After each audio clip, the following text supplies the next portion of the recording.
I think we can all agree that Bong Joon-ho making his Oscars kiss was one of the last good things to happen in 2020.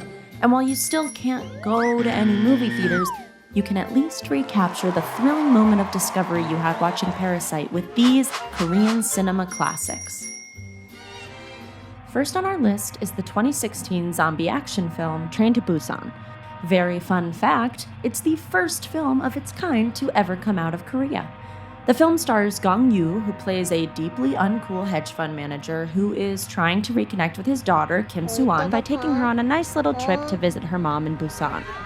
But while they're on the train, a zombie apocalypse breaks out, obviously. To make it out alive, they team up with a pregnant woman and her hubby, Ma Dong-suk and Jung Yoo-mi, and a high school baseball team. This all-star cast has a lot of fun, and it's a big part of what makes this zombie film so memorable.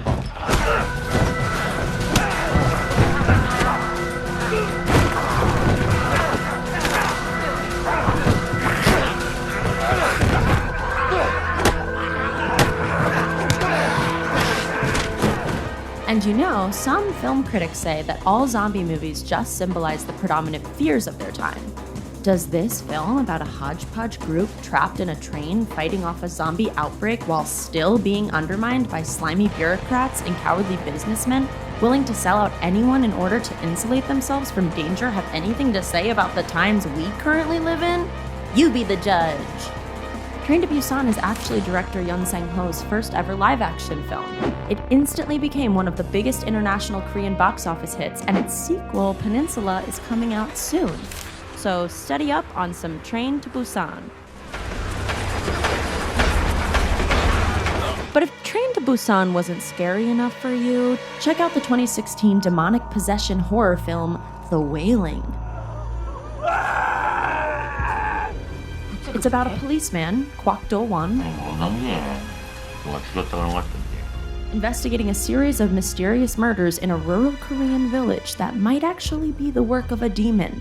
In the course of his investigation, he enlists the help of the village lunatic, Chun Woo-hee, and a shaman, Hwang Jung-min. 뭐 어떤 게 걸려 나올지 알고 한가?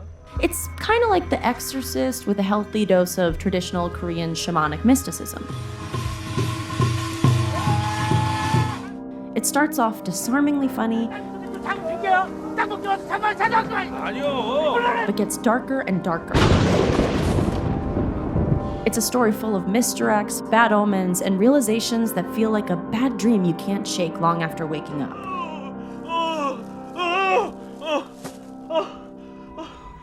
Like director Na Hong-jin's debut international hit, The Chaser, this movie will scare you and then leave you feeling emotionally dead inside. In a good way.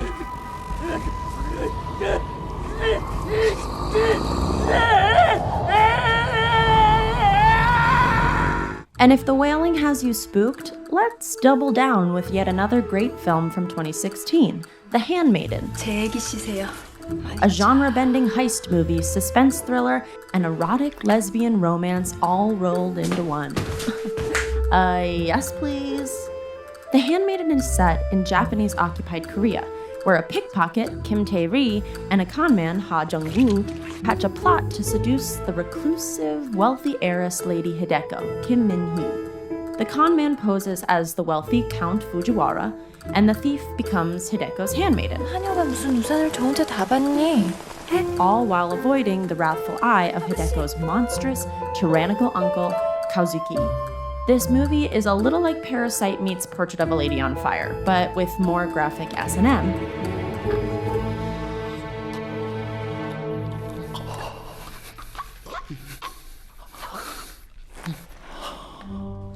Making it one of the best films of the last decade. And frankly, the cinematography and production design achieved in this film are ravishing. This is one of the most sensuous films ever made, and the assemblage of rich textures, patterns, and necklines should be enough to make any movie lover swoon. The Handmaiden was directed by master filmmaker Park Chan-wook, who's been at the forefront of internationally recognized Korean cinema throughout his entire career. He's directed stone-cold classics like Joint Security Area, the original Oldboy, and Sympathy for Lady Vengeance, and he produced both the film and TV adaptations of Snowpiercer. 이게 갑갑하다고?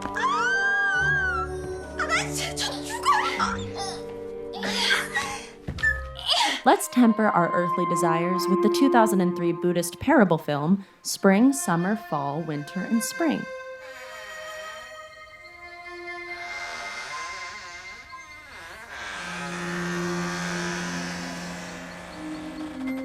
This film is a kind of coming-of-age story set in a Buddhist temple floating on a lake in the middle of a forest. Through its 5 parts, divided like the titular cycle of seasons, we follow a young monk growing up from a boy to a young adult to a man, learning new things about life at each step. Mostly without dialogue, this film is structurally very simple and naturalistic. Just the photography of the serene setting and careful sound design is enough to put my soul at ease.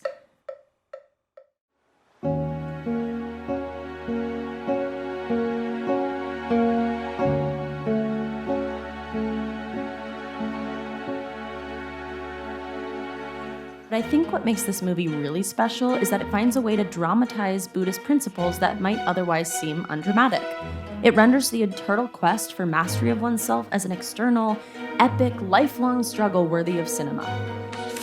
Spring, Summer, Fall, Winter, and Spring was directed by Kim Ki-duk, one of the most prominent Korean filmmakers on the international festival circuit.